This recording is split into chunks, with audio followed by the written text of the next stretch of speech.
Hey, what's up grinders? I am Hazard and today in this Gems of War video we go over the weekly PvP teams for all regions. Let's hop straight to the action. Bay of Stars is restricted to Divine and this is the team I'm using for that. Maraji starts empowered and converts all red gems into yellow dragon gems. Mercy starts empowered and gives some life to the weakest ally and then transform purple gems to yellow. And also cleanses all allies. Phoenix is our damage dealer. You either choose to deal magic plus 5 true damage to all enemies or you can summon Wolfire Hunters. This troop also has a pretty good third trait Phoenix Blessing. Bless and enchant random ally when I match 4 or more gems. The Bless not that important because we are using Wand of Stars, which also can place your troops, but the enchant is pretty useful at times when the uh, battle stalls. And yeah, I'm using Wand of Stars as a backup mana generator. When the first cast is done, I can cast Wand of Stars and then do another or third cast with Phoenix. If you don't have Phoenix, you can also use Urali, which also has some summoning backups and deals true damage to all enemies. But I like this Phoenix quite a lot myself. And of course we are using Elementalist for the third trait, and the Storm Aura and Lightning Strike help a lot. Thunder Fist as well. Let's try this team. These PvP battles are pretty much a speed contest as it is, because these enemies aren't that difficult, at least for high-end players. I think we don't have any. Well, there is one. Let's do that. Convert red to yellow and look at that, everyone's up. Let's cast Phoenix for that true damage. Then we cast Wand of Stars. And we cast Phoenix. And we need one more cast. And it should be a match. Yes. That's my Divine team for the Bay of Stars region.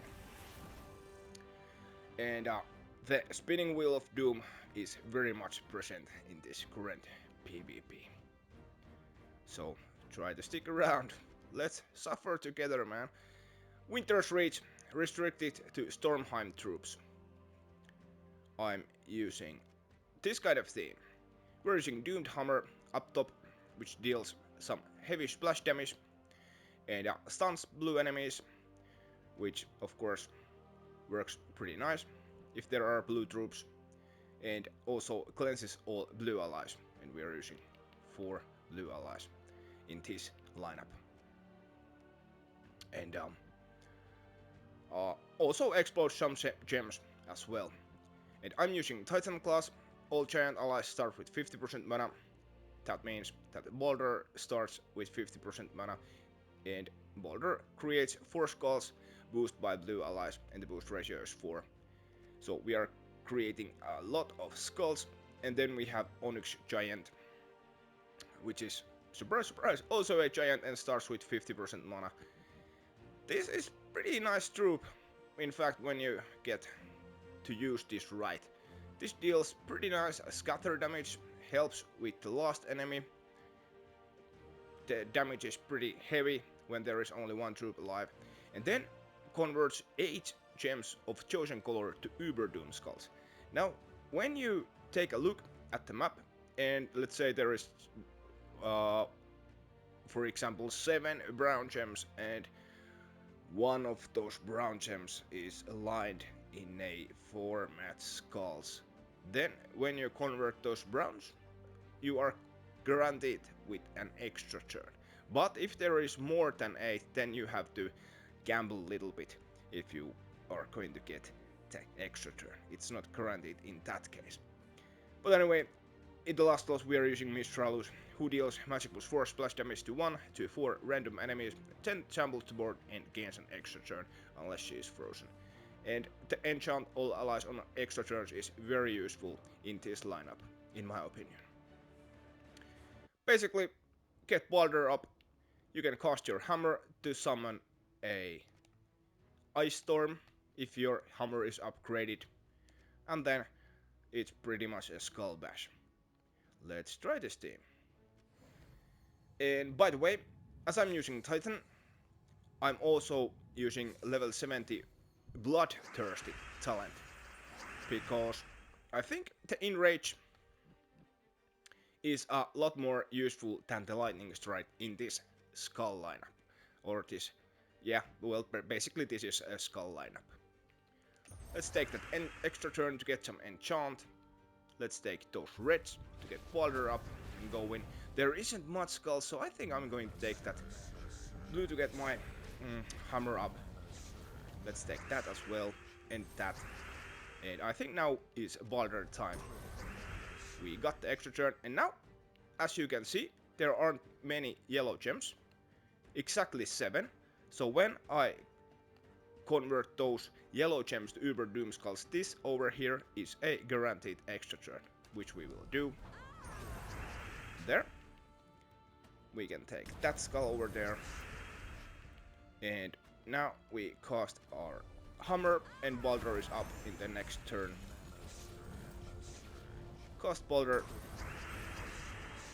And maybe Mistralus gain. Nope. There. Pretty quick, in my opinion, when you aren't explaining stuff to people. Right. That's my Stormheim team. And the spinning wheel of doom was pretty quick this time. Let's go to Aidania, which is restricted to yellow troops this week. For yellow troops, I'm using this kind of lineup. Borg 3000 destroys magic +1 amount of gems and then creates 3 bomb gems. Also has 25% skull reduction. Rope Dart eliminates all armor from an enemy and deals magic +3 damage, and then pulls the enemy to first position. And let's quickly check the upgrades as well. When the enemy is pulled to first position, the Tangling Dread also entangles them. Solar destroys 3 random red gems, and Quick gives an extra turn unless our Rope Dart is frozen.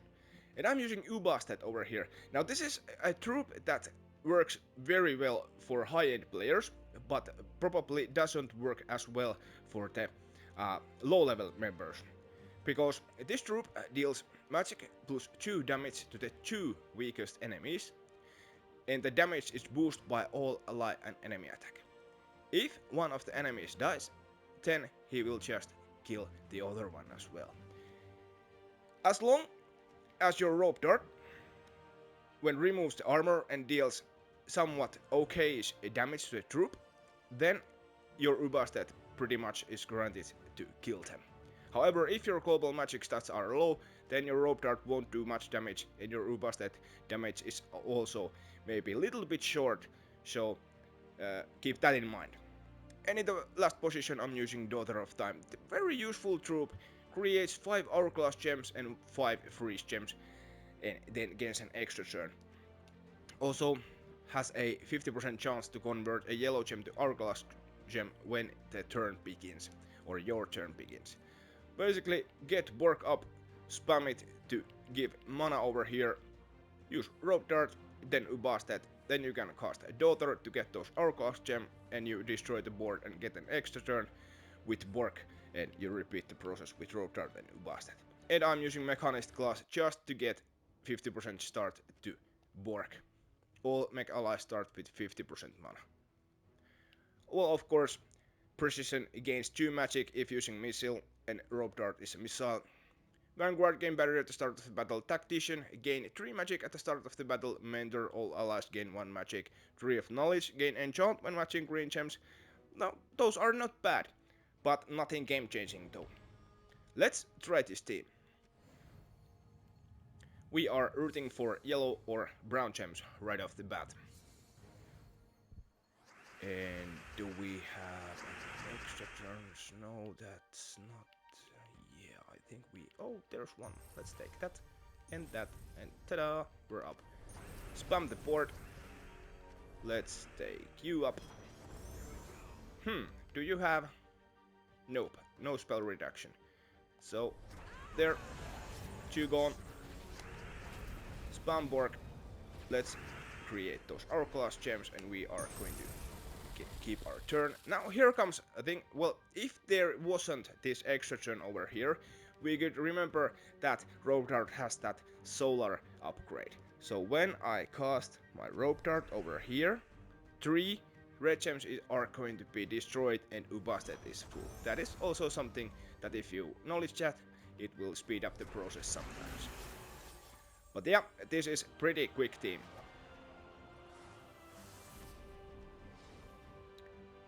And the spinning wheel of doom.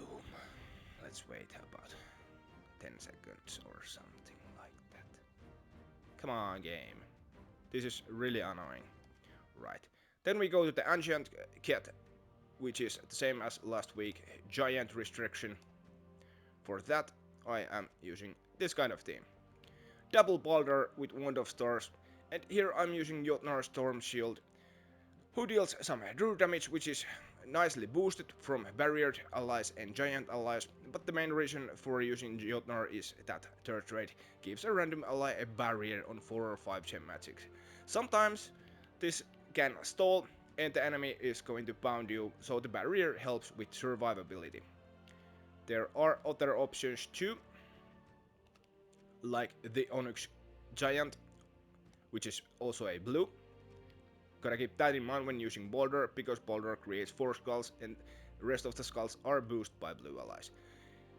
Hindla Frost Crown. Nice troop, deals nice splash damage and can summon a giant troop in case you lose your troop up top or one of these. But we are using Jotnar. Let's try this one. Again, using Titan to give 50% start to my boulders. Speeds up the process. The barrier helps as well. Wand is up. Let's get our damage dealers up. Yep, looping great, looping great. Alright.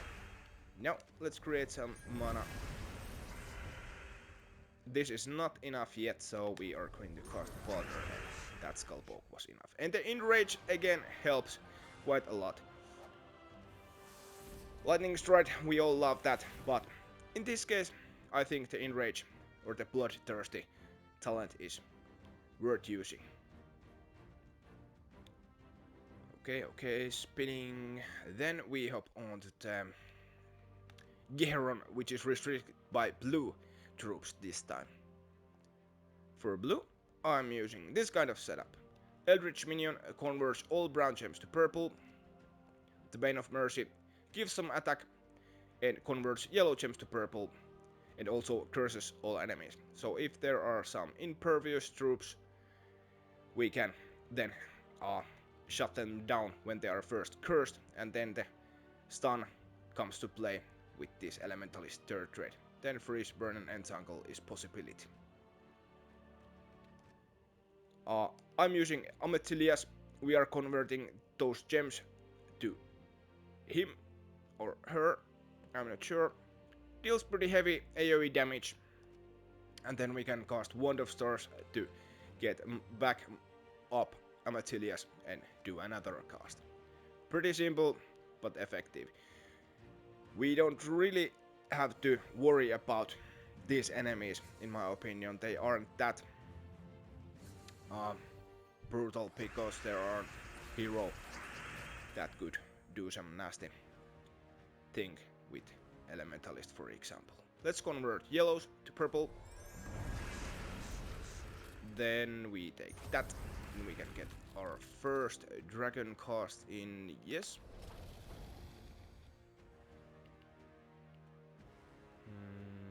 Gotta think a little bit. I think we are going to take that, and hopefully one is soon filled. Yep. One cast and a dragon cast, and done. There.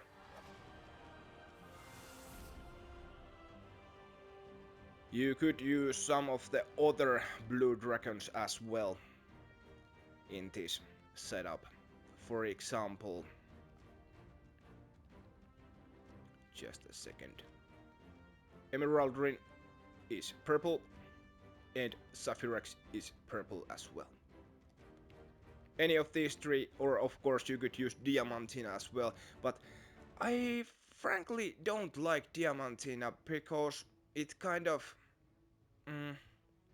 well, maybe we could do it this way, but I don't know, I don't feel like there is any need to use Diamantina, because these other dragons do the job as well. Yeah, and when Diamantina and Wand of Stars both share all those mana colors, it can stall a little bit, so I figured it's better to use one of these basic boss dragons, so that some mana goes to the Wand of Stars, and as you have to do 2 casts, then you can get your wand up easier and generate the mana for the second cast. Right. That was blue. Then we go to the Broken Lands, which is restricted to orcs. And my orcs team is this kind of team at the moment. I've been tweaking this a lot. I got the idea from a guild member. Rain gave the original, but after playing a lot actually with this setup, I figured first mate Axlober starts empowered and converts blue gems to red, feeds Garnox, who start with 50% mana, and then create 7 red and 7 brown gems, boosted by orc allies, and we have 3 orcs at this setup.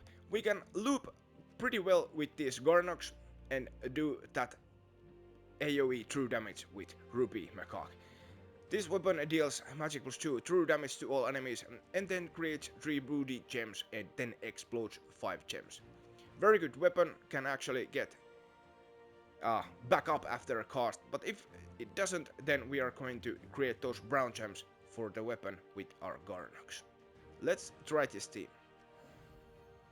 There is an enemy Fist of Thorn, so we have to keep an eye on the yellow gems because she is going to convert those to skulls.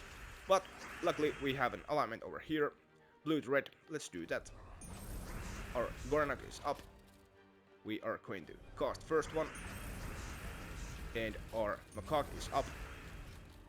Let's take those extra turns because we are using Elementalists, so we are going to shut them down. There's the first cast, and I think we need 3, as they have such high HP. Yes. And look at that, weapon basically loops himself by those explosions. But if it doesn't, then you can just spam your Garnox and create the mana for the weapon. That's my orc setup. Some people say orcs are very slow to use, but if you happen to have that Ruby Macaque, then it's pretty quick with that. Then we go to the Summer Isle, and which is restricted to Suncrest troops. And yeah, this is a good test against Juator. They have Egris, which I am using as well. Now, last week when I was using this setup with Stormcolor, my 2 losses came exactly against Egris. My Egris failed to loop and theirs got up and looped me to death. That is the reason why I decided to use Elementalist. It's pretty good because when you get some extra turns, you are going to freeze them, and if we miss some of our loops, their Egris won't get going because they are frozen and stun as well, so they lose any chances to get some cleanse from their medals if they are using those. Anyway, we are using Egris, deals magic +4 damage to an enemy and then creates 3 yellow gems, which is boosted by Stryx allies, and the boost ratio is 3. So we are creating pretty nice amount of yellow gems, even though we aren't using a full Stryx team. Staff of Storms explodes yellow gems and grants random status effects to Stryx allies, and then summon a Stryx troop if you lose some. High Priest Saska deals AoE damage boosted by yellow gems, also bless all yellow allies. It has that Endless Dawn 3rd rate, conjures a light storm when your turn begins, so there's basically a light storm going on all the time, so I really feel there's no need for that Stormcaller at its third trait. Hekatzl, the pretty new troop, converts all blue gems to yellow and then conjures a Light Storm. This troop also summons a Light Storm at the start of the battle and starts empowered, aka full mana, at the start of the fight. Pretty simple stuff, let's try this team. Naturally hoping for that blue to yellow conversion right off the bat, or at least some extra turns. We don't have blue to yellow, but we have this. Then we have that, and our Agris is up. And they have at least one yellow troop. Now, frozen this Lyrit over here, so if I fail and their Agris gets going, at least they are frozen. That's a good thing, right? We failed, that's fine, let's keep looping. And one of the good things with Agris up top is that third trait. Place Hunter's Mark on enemies when doing skull damage. I think you can use him up top pretty safely here in these PvP fights, when the enemy doesn't have that high of HP. Couple more cast for a skull poke. There. Simple but pretty effective. And I really dig Elementalist over Stormcaller in these Stryx or Suncrest fights. Now let's check an upgraded version. Maraji Expanse is restricted to Stryx troops. We're using pretty much the same setup, but instead of that exploder we are using Rope Dart. Very nice to, you know, deal damage with Agris, and when your Rope Dart is up, remove the armor, and remove armor from all enemies, and when they are on High Priest Jaska killing rage, we are just going cast Jaska and get rid all of them. We are targeting one single enemy with our Agris, and we are removing armor from the rest 3 of these. Let's try. And again hoping for blue to yellow conversion, or at least some extra turns. Do we have extra turns? I think we don't. If we convert this, that will... yeah, we have to take this. Okay. Maybe I return the skull poke to you.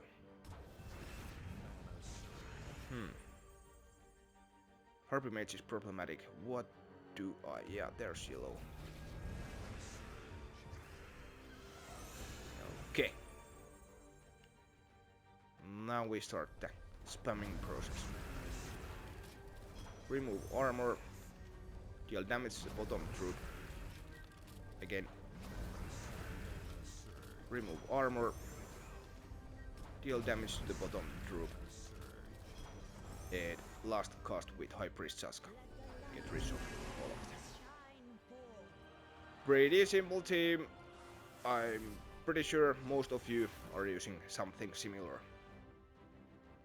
Of course, finesse troops is an option, but I don't know if there is any need to buff your stats, unless you're a very low level player. What do we have left? I think purple. Same thing as in the blue. We are using Saphirex as our damage dealer, and we are using Drowned Sailor and Daughter of Ice to convert gems to blue. Drowned Sailor converts yellow gems to blue and also has a chance to deathmark enemies, and Daughter of Ice converts red gems to blue and also conjures an Ice Storm. We convert gems to Saphirex, and hopefully Wand of Stars gets up in the process, and we have to usually do 2 casts with our Saphirex. Let's try this team.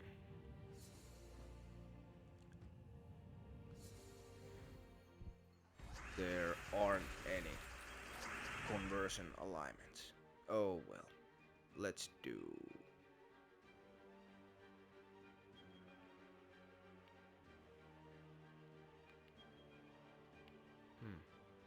Okay, we take that.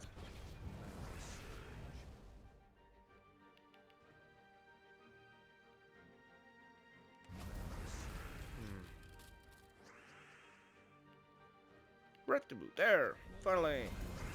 Okay, now we're rocking. One is up as well. And another cast should do the trick. Yeah. Little bit slow start, but that's how it goes sometimes with empowered. Okay, and we have the central team left. I have to admit, I'm not a PvP specialist, but let's try. For years, I've been using this setup.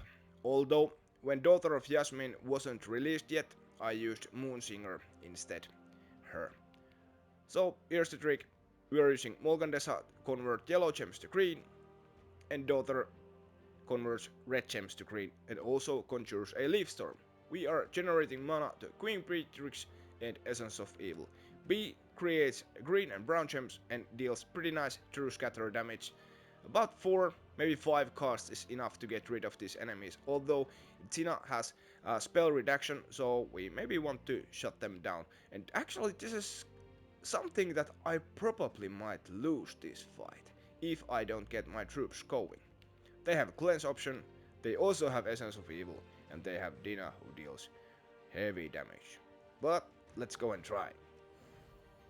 If we can stun B, and we can slap Essence of Evil on Tina, I think we should be pretty fine. There is our conversion alignment. Yellow to green.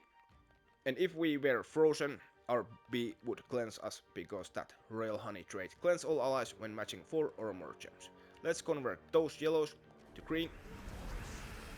Our B is up, but there isn't stunned. Let's take those extra turns. Now I think we have to risk this process and slap EOE on their B. Okay, and now we can slap EOE on their Tina. And maybe we could actually slap EOE on their hero, but they are almost dead, so now we start the B spamming. Well, that. Usually I'm not this careful, I just go and spam B and hope for the best, but hey, gotta try when you're recording. Alright, hope you enjoyed the video. Let me know in the comments what kind of themes you are using, if there is something that you really like. And if you're new to the channel, please subscribe and hit the like button as well. Has this off. Peace!